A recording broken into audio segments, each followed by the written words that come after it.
Ako si Lai, hindi pa alam kung ano yung gusto, pero may pangarap. Eto na nga, bago matapos ang taon, nagkaroon kami ng Christmas party. Siguro year-end party na, kasi tapos na yung Christmas eh. So eto na nga, pupunta na tayo dun. Sumakay muna kami ng taxi. 11 yung start, pero 12 na kami nakarating. Binaba nga pala kami ng taxi driver sa may likod, kaya ayan, dun kami sa may kitchen nag-entrance. Inakyat na nga namin sila, and ayan, ni-raid na namin. Sa ibang line talaga tong party na to, nakiparty lang kami. O ayan, yung mga kasama ko, what's up mga idol? Syempre, bago mag-start, kain muna tayo. Pagkain talaga yung pinunta ko eh. Then after nun, ayan, nagpalaro na sila. Pag lalaki talaga, ang bilis magpaputok.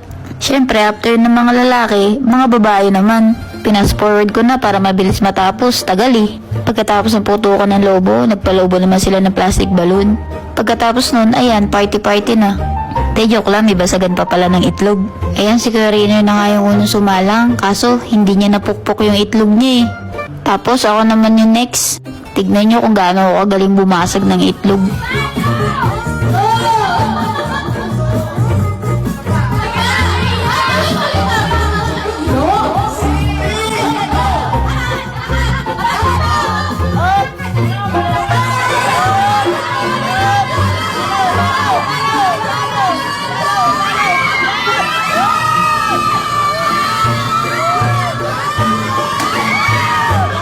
O diba panis, dinaan sa kapa, kadayaan eh. And after ng mga palaro, syempre alam nyo na, kantahan, then party-party na.